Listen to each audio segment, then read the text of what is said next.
Assalamualaikum warahmatullahi wabarakatuh. Perkenalkan, nama saya Muhammad Arif dengan NIM 22234444. Prodi Perpustakaan dan Ilmu Informasi. Baiklah, di sini saya akan mempresentasikan tentang pengembangan koleksi mata kuliah manajemen koleksi untuk pemenuhan nilai ujian akhir semester saya. Baiklah, pengembangan koleksi. Pengembangan koleksi mencakup semua kegiatan untuk memperluas koleksi yang ada di perpustakaan, terutama kegiatan yang berkaitan dengan pemilihan dan evaluasi bahan pustaka.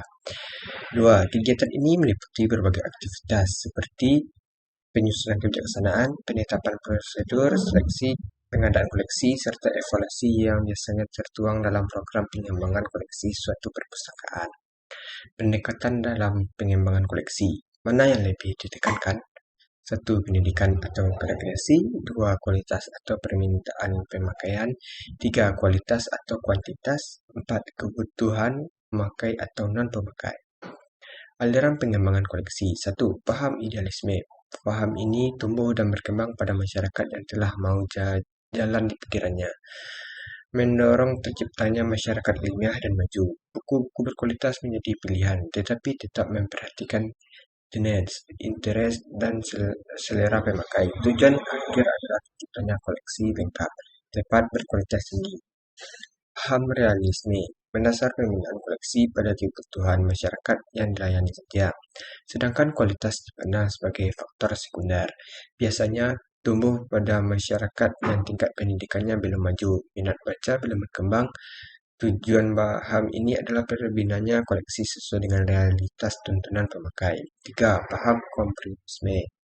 Mengkompromikan dua paham, yaitu pengadaan koleksi untuk memenuhi tujuan perpustakaan. Kebutuhan pemakai mendapatkan perhatian yang sama. Tujuan dari paham ini adalah terwujudnya koleksi yang mendekati kebutuhan real dari penggunanya. Fungsi kebijakan pengembangan koleksi. Satu, sebagai pedoman bagi selektor untuk bekerja lebih terarah. Dua, sarana komunikasi untuk memberikan tahu para pemakai, administrator, dewan pembina, dan pihak lain apakah cakupan dari ciri-ciri koleksi yang telah ada serta rencana untuk pengembangan selanjutnya. Sarana perencanaan untuk membantu proses alokasi. Prinsip pengembangan koleksi. Satu, relevansi sesuai kurikulum dalam berorientasi pemakai. Dua, kelengkapan. Tidak hanya buku teks wajib tetapi mencakup bidang ilmu terkait dengan kurikulum. Tiga, kemutakhiran sesuai dengan perkembangan ilmu pengetahuan terkini. Empat, kerjasama. Semua unsur terkait pembinaan koleksi harus bekerja sama baik dan harmonis. Isi kebijakan pengembangan koleksi. Satu, penjelasan mengenai siapa yang bertanggung jawab atas pengelolaan perpustakaan dan siapa yang memberikan wewenang untuk melakukan seleksi bahan pustaka. Dua, metode pemilihan. Pengaturan anggaran, komposisi masyarakat yang dilayani, informasi tentang pedoman dan kriteria seleksi, serta alat seleksi. Tiga, berbagai masalah khusus harus dirinci seperti jenis bahan yang tidak dikoleksi, jumlah eksemplar setiap judul. 4. Penjelasan mengenai komposisi koleksi yang akan dikembangkan berdasarkan subjek atau format bahan pustaka dan keterangan mengenai prioritas. 5. Penjelasan mengenai bahan pustaka berbahasa asing. 6. Jenis bahan pustaka serta definisi setiap jenisnya. Keterangan mana yang dibeli dan tidak, serta pentingnya bahan itu bagi koleksi atau pemakai. 7. Hadiah dan cara penanganannya.